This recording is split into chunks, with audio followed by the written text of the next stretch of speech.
Bonjour, dans cette vidéo nous allons voir sur 3 exemples comment résoudre une équation simple avec l'exponentielle ou le logarithme népérien. Alors petite précision, une équation simple pour moi c'est une équation dans laquelle l'inconnu ou les inconnus apparaissent exclusivement soit dans l'exposant, soit à l'intérieur d'un logarithme. Vous voyez ici, là où les inconnus, il n'y en a qu'une seule ici, elle apparaît qu'une seule fois, pardon, elle est dans l'exposant, pareil ici, et ici, à l'intérieur d'un logarithme, d'accord? Si jamais on a des inconnus à l'extérieur et à l'intérieur, dans ce cas-là, on doit appliquer d'autres méthodes, essayer de factoriser, de transformer l'expression, et parfois de résoudre simplement de façon approchée. Bon, mais c'est l'objet d'autres vidéos que je ferai un petit peu plus tard. Ici, on va considérer, je me répète, que des équations où l'inconnu ou les inconnus sont à l'intérieur d'un exposant ou dans un logarithme népérien. Voilà. Alors, comment on s'y prend? Eh bien, on va voir tout de suite. Voici l'exercice. Résoudre les équations suivantes. On dispose de 3 équations, E1, E2, E3, et puis on nous demande de les résoudre sur R ou sur d'autres intervalles. Donc, on va commencer avec E1, qui est l'équation 2 moins exponentielle de moins x plus 3 égale 0 à résoudre sur R, c'est-à-dire pour n'importe quel x réel. Alors allons-y, la méthode pour résoudre des équations simples, c'est simplement, comme son nom l'indique, d'isoler le terme dans lequel on a l'inconnu, ici c'est exponentielle moins x plus 3, et une fois qu'on a isolé ce terme, on va appliquer la réciproque, vous allez voir pourquoi, la réciproque de la fonction exponentielle, ou ici du logarithme népérien. Donc vous allez comprendre lors de la résolution. Allons-y, donc dans un premier temps on va isoler, pour cela on va soustraire 2 de part et d'autre, pour obtenir une équation E1 équivalente à moins exponentielle moins x plus 3 égale moins 2. Voilà, on a soustrait 2 de part et d'autre. Ensuite, on va multiplier par moins 1 pour obtenir vraiment exponentielle moins x plus 3 tout seul dans le membre de gauche.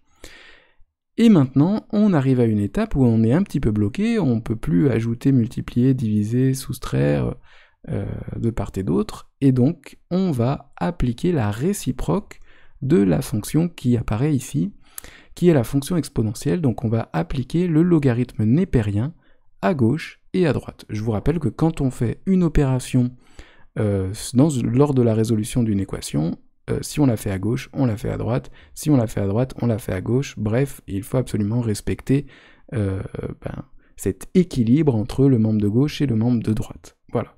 Donc on applique le logarithme népérien, et bien entendu, avant de l'appliquer, comme le logarithme népérien n'est défini que pour des nombres strictement positifs, on va bien s'assurer que on est en présence à gauche et à droite de nombres strictement positifs, mais c'est le cas, puisque exponentielle moins x plus 3 c'est strictement positif, et 2 aussi, donc c'est parfait, on peut appliquer le logarithme népérien à gauche et à droite. Ok, donc c'est ce qu'on a fait.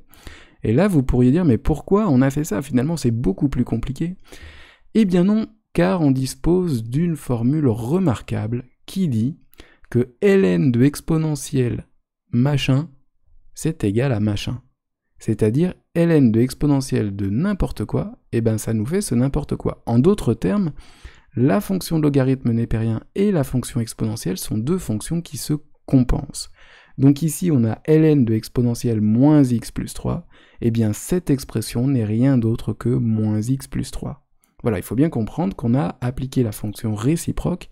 Elle porte bien son nom, puisque c'est une fonction qui va compenser l'autre fonction. Donc ln et exponentielle sont réciproques, elles se compensent l'une et l'autre. Donc en transformant cette expression, donc faites bien attention ici, pour passer de cette ligne qui est écrite à la suivante qui va apparaître, on ne fait aucune opération. On simplifie simplement l'écriture de l'expression qu'il y a dans le membre de gauche. Et donc cette écriture simplifiée, c'est juste moins x plus 3. Et on a recopié à droite ln de 2. J'espère que vous voyez bien la différence entre le passage de la première ligne à la deuxième ligne, par exemple, où on a réalisé une opération, et le passage de la ligne précédente à celle-ci, où on a réalisé aucune opération, on a simplement transformé l'expression. Voilà.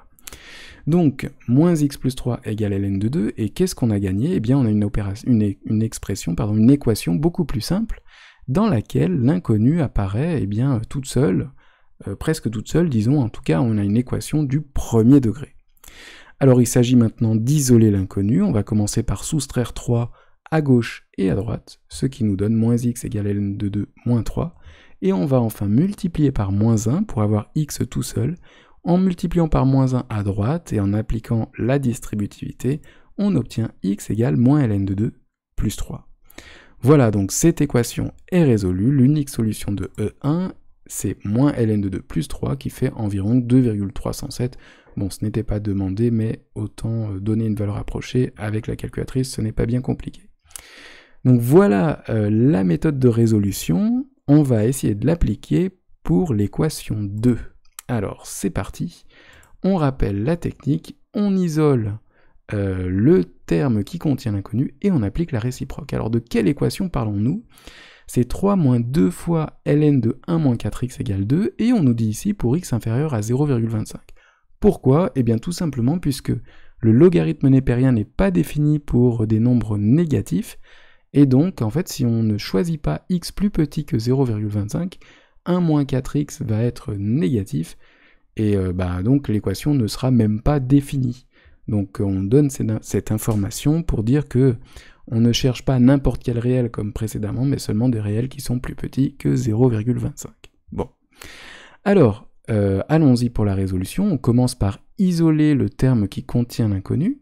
Donc on va soustraire 3 dans le membre de gauche et dans le membre de droite pour obtenir E2 est équivalente à moins 2 ln de 1 moins 4x égale 2 moins 3, ce qui fait moins 1. On multiplie ensuite par moins 1 demi, ou on divise par moins 2, c'est pareil. On obtient alors ln de 1 moins 4x, et moins 1 divisé par moins 2, ça fait 0,5.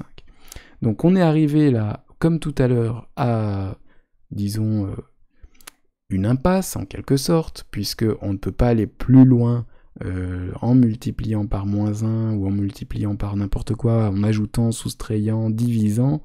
On ne peut pas faire sauter ce logarithme népérien. Donc on va avoir recours à l'application de la réciproque. On va appliquer exponentielle à gauche et à droite. Alors allons-y, ça nous donne exponentielle de ln de 1 moins 4x égale exponentielle de 0,5. Et pourquoi avoir fait cela? Eh bien pour les mêmes raisons que tout à l'heure, en fait, si on a un nombre positif, exponentielle de ln de ce nombre égale ce nombre.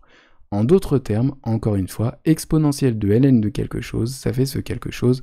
Exponentielle et ln sont des fonctions qui se compensent. Voilà.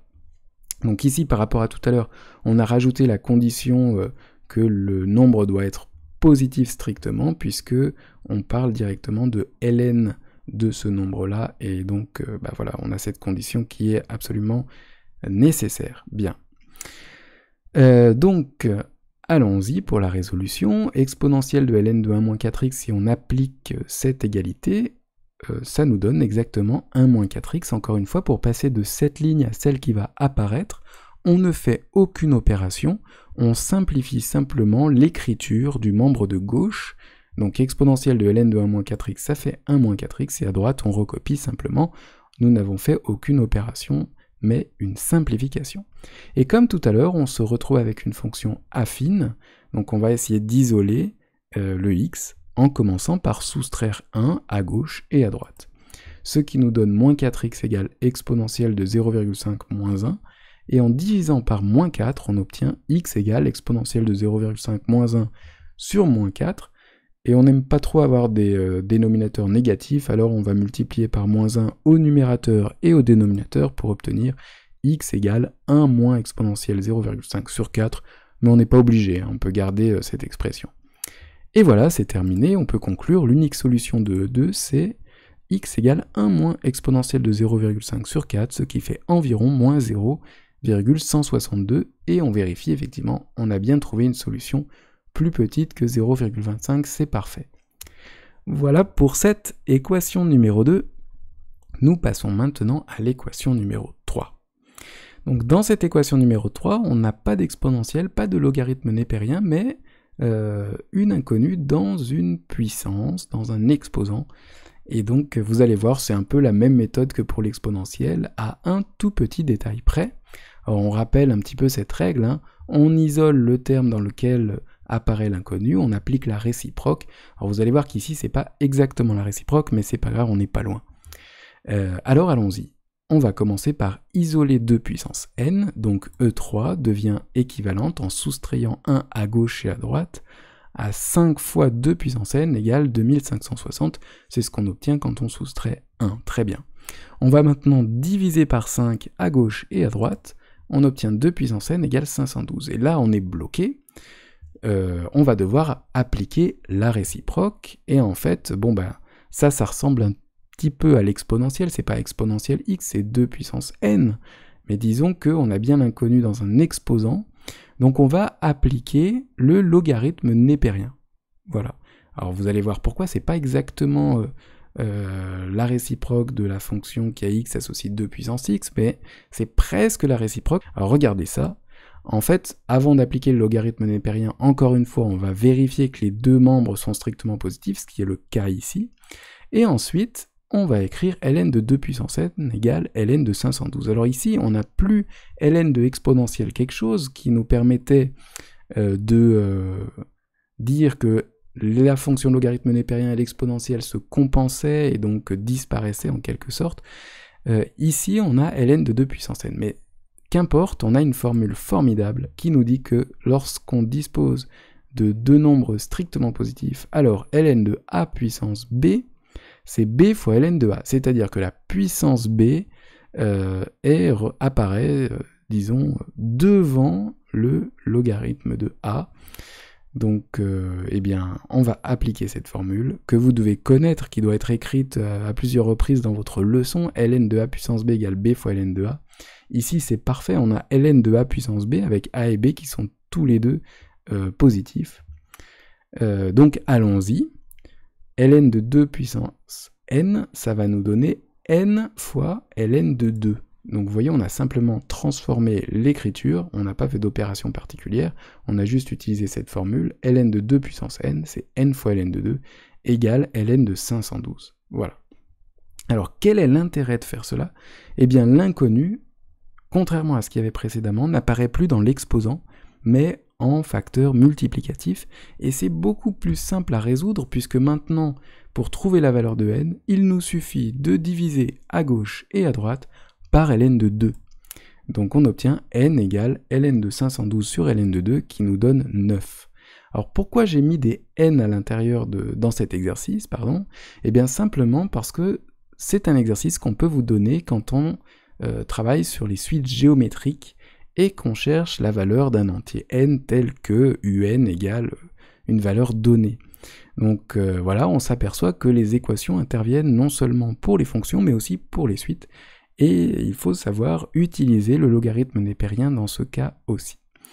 Donc voilà, une petite différence avec les deux cas précédents, puisque ici on applique une fonction qui n'est pas exactement la réciproque, mais on s'en sort quand même. Vous voyez, l'exposant arrive devant le ln de 2, et c'est parfait puisque notre inconnu était dans l'exposant. Et donc on va pouvoir après isoler notre inconnu et arriver à la résolution de cette équation 3, dont l'unique solution est n égale 9. Voilà, j'espère que vous avez compris comment résoudre une équation simple en utilisant logarithme népérien ou exponentiel. N'hésitez pas à poster vos questions, vos commentaires sous la vidéo ou sur mathématiques.club. Au revoir.